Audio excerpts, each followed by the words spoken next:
Baik, selamat sore Pak Krisna. Jadi pada video kali ini kelompok kami akan membahas tentang keamanan web dan analisis Wireshark. Sebelum itu kami akan memperkenalkan anggota kelompok kami. Bisa di next, Jun. Baik, jadi yang pertama itu ada Arjun dengan akhir NIM 60 dan saya sendiri Ngurah dengan akhir NIM 61 dan ada rekan saya juga Fedar dengan akhir NIM 62. Untuk agenda yang akan kami bahas pada video kali ini, yang pertama itu adalah pengenalan keamanan web, terus yang kedua itu ada ancaman web umum, yang ketiga itu ada pengenalan Wireshark, yang keempat itu ada filter dan capture teknik, yang kelima itu ada analisis traffic HTTP dan HTTPS, yang keenam itu ada studi kasus dan best practice. Nah baik, yang pertama itu adalah pengenalan keamanan web. Nah yang dimana apa itu keamanan web? Jadi keamanan web adalah praktik melindungi website, aplikasi, dan layanan online dari ancaman cyber, akses tidak sah, dan kebocoran data. Nah di sini ada CIA Triad yang dimana itu singkatan dari yang C-nya itu ada confidentiality, yang I-nya itu ada integrity, yang A-nya itu ada availability. Yang dimana 43% sudah terkena serangan yang dimana menargetkan UMKM. Lalu ada 95% akibat kesalahan manusia. Lalu ada 287 hari dan rata-rata terdeteksi untuk hari ini. Terus ada 4,35 million rata-rata biaya data breach. Selanjutnya itu ada ancaman web umum, yang dimana yang pertama itu ada SQL injection, yang dimana penyisipan kode SQL berbahaya ke dalam input form atau URL untuk memanipulasi database.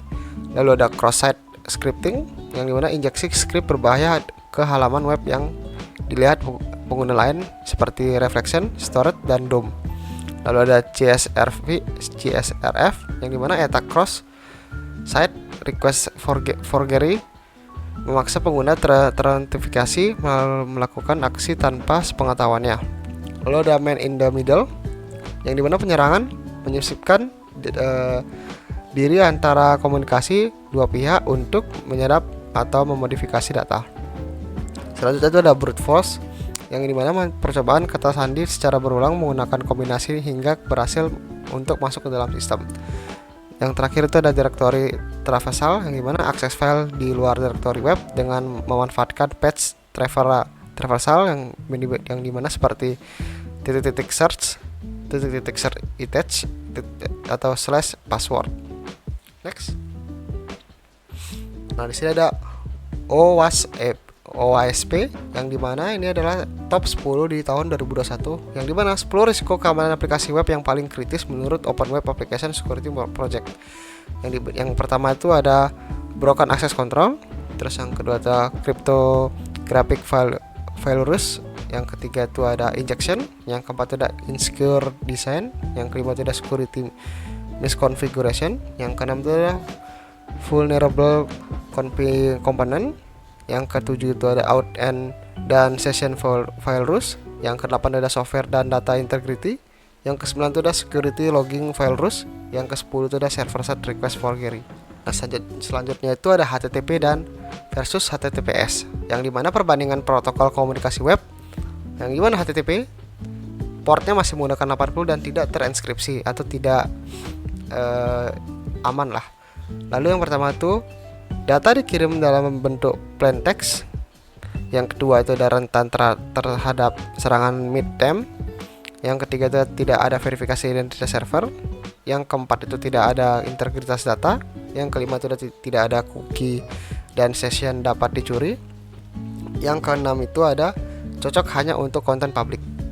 Bedanya dengan HTTPS sudah menggunakan port 443, yang dimana sudah TLS dan SSL, yang dimana ini sudah terinskripsi, yang dimana data dieskripsi dengan TLS dan SSL. Lalu dia juga sudah melindungi dari serangan mid-M. Terus dia juga sudah tersertifikasi SSL verifikasi identitas. Lalu dia sudah integritas data terjamin. Terus cookie dilindungi dengan secure flag dan wajib untuk transaksi dan login. Jadi next. Untuk pengenalan materi Wireshark akan dijelaskan oleh rekan saya Arjun. Baik, berikutnya ada pengenalan Wireshark. Apa sih itu Wireshark? Wireshark adalah network paket analyzer open source yang paling banyak digunakan di dunia, memungkinkan capture dan analisis traffic jaringan secara real time. Informasi tekniknya terdapat di platform Windows, macOS, dan Linux. Lisensinya ada GNU, GPL v2, open source. Nah, format filenya itu ada PCAP dan PCAP PNG. Unduhannya tuh di website original websitenya. Nah, di sini ada live capture, tangkap paket secara real time dari interface jaringan. Ada deep filtering, filter paket dengan sintak BPF yang powerful. Ada protokol decode, mendukung 1000 lebih protokol jaringan otomatis, dan statistik, analisis statistik, traffic, I/O, graph, endpoint list. Ada expert system, deteksi otomatis anomali dan masalah jaringan. Dan terakhir ekspor data, ekspor ke CSV, JSON, XML, PDF untuk reporting. Dan berikutnya ada antarmuka Versa. Di sini ada 3 panel utama dalam Versa. Yang pertama itu paket list, daftar semua paket yang ditangkap. Setiap baris sama dengan satu paket dengan info waktu, IP sumber atau tujuan, dan protokol. Nah, yang kedua itu paket details panel, detail struktur paket terpilih, header Ethernet, IP, TCP, application layer dalam tampilan hierarki. Yang ketiga ada paket bytes panel, referensi heksadesimal dan ASCII dari raw byte paket yang dipilih. Nah, berikutnya ada filter dari teknik capture. Nah, di sini kode-kode untuk display filter, dan sebelahnya ada untuk capture file filternya. Berikutnya ada analisis traffic HTTP dengan Versa. Nah, di sini ada plain text berbahaya. Ini contoh plain text berbahayanya. Nah, resikonya apa? Session cookies dapat dicuri, kredensial login terlihat jelas, password di encode, base 64 mudah didekode. Serangan MTM sangat mudah dilakukan. Follow TCP streamnya, klik kanan pada paket, klik follow dan pilih TCP stream untuk melihat percakapan HTTP lengkap, membantu rekonstruksi session pengguna, dapat mengekstrak file, gambar, dan data form. Baik, berikutnya akan dijelaskan oleh rekan saya. Oke, kemudian deteksi serangan dengan Wireshark. Yang pertama ada port scanning, yaitu tanda-tandanya seperti banyak SYN ke port berbeda. Kemudian ada RCT respons cepat. Kemudian pola sweep ke IP sama. Selanjutnya ada SQL injection, itu tanda-tanda request URL abnormal panjang, dan ada SQL keyword di parameter. Kemudian ada error page dari server. Selanjutnya ada ERP spoofing, yaitu tanda-tanda seperti duplikat ERP untuk satu IP, gratuitous ERP berlebihan. Kemudian ada MAC address berubah tiba-tiba. Kemudian untuk yang terakhir, DOS attack, tanda-tandanya volume traffic ekstrim tinggi, banyak SYN tanpa ACK, kemudian sumber IP berubah-ubah. Studi kasus SQL injection. Yang pertama ada recognitions, yaitu penyerangan scan website dan temukan from login atau parameter yang rentan. Kemudian yang kedua, payload injection, input OR 1 sama dengan 1 strip atau union select username password from users. Ketiga, traffic di Wireshark, filter http://request.uri contains or http://request.uri contains union. Kemudian yang terakhir, response analysis, server mengembalikan data database atau error SQL yang mengkonfirmasi kerentanan. Itu ada kode request SQL injection di Wireshark. Kemudian ada best practice keamanan web. Best practice keamanan web, itu gunakan HTTPS selalu. Ini implementasi SSL atau TLS HSTS, header, dan certificate panning untuk semua komunikasi web. Kemudian input validation, validasi dari sanitasi semua input dari user, gunakan parameterized query untuk SQL. Kemudian ada update dan patch routine. Selalu update framework, library, dan CMS, monitor CVE untuk dependensi yang digunakan. Kemudian ada monitoring dan logging. Aktifkan WAF, IDS atau IPS, dan monitoring log akses. Setup alert untuk aktivitas mencurigakan. Kemudian ada secure headers, merupakan CSP, X-frame option, XSS, protection, dan security headers lainnya.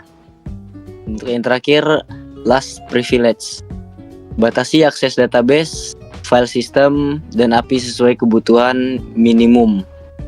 Kesimpulan ringkasan dari materi. Untuk yang pertama, keamanan web adalah fondasi penting dalam pengembangan dan operasional sistem berbasis internet. Kemudian, ancaman seperti SQL injection, XSS, dan CSRF dapat diminimalisir dengan memvalidasi input dan coding yang aman. Kemudian, Wireshark adalah tool wajib untuk analisis jaringan, membantu memahami komunikasi dan mendeteksi anomali. Dengan penggunaan filter yang tepat di Wireshark, mempercepat identifikasi traffic mencurigakan dan serangan aktif. Kemudian untuk yang terakhir, implementasi HTTPS, security headers, dan monitoring berkelanjutan adalah kunci pertahanan berlapis. Baik, selanjutnya akan ada demo dari rekan saya. Mungkin Arjun bisa langsung didemokan saja. Baik, yang pertama itu kita tinggal open file yang sudah didapat dari drive. Nah, di sini kan banyak nih datanya. Nah, di sini kita filter dulu biar HTTP aja kelihatan. Nah, tinggal enter. Nah, kita dicari-cari di sini. Misalnya ini kan isi search tanya nih. Nah, kita coba dulu apa isinya. Nah, di sini user agentnya di sini ada Mozilla, berarti bukan seorang hacker. Nah, kita cari-cari lagi.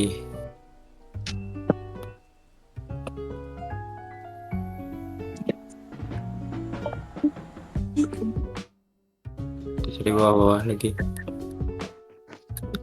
Misalnya ini kan N, isi N-nya di belakangnya. Kita coba cek apa sih yang dia cari.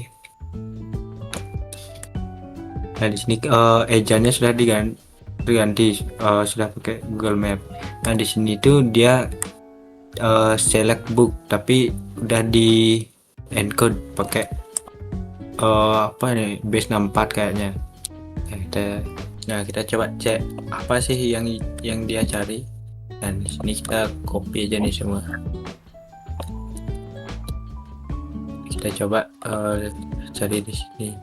Nah, di sini kan kelihatan dia kalau udah di encode, di decode maksudnya. Nah, di sini dia mencari book and select particle from select. Nah, kita coba cari yang lain lagi. Pasti serangan yang fatal. Terus dari bawah-bawah.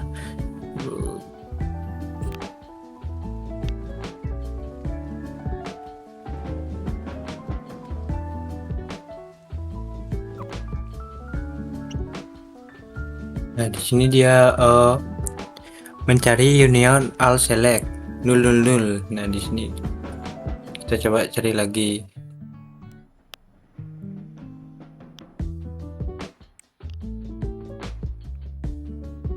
Nah, di sini hasilnya sama. Coba bawahnya lagi.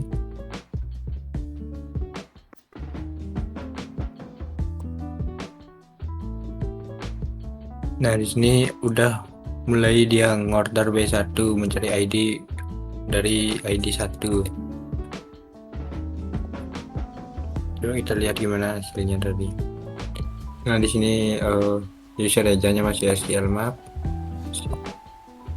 Kita coba cari user agent yang lain. Coba cari bawah-bawah.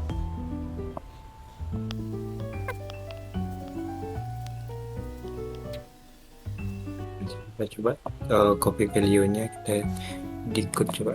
Nah, dia sudah mencari design array di tabel from information schema.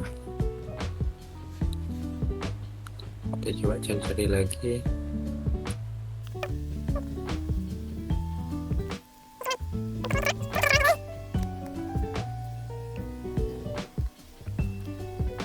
Nah, dia sudah mencoba mengambil data Boxword, database DB Bookbox, DB Boxword _DB. Nah, di sini ada user agent lain, itu GoBuster. Kita coba cari-cari lagi.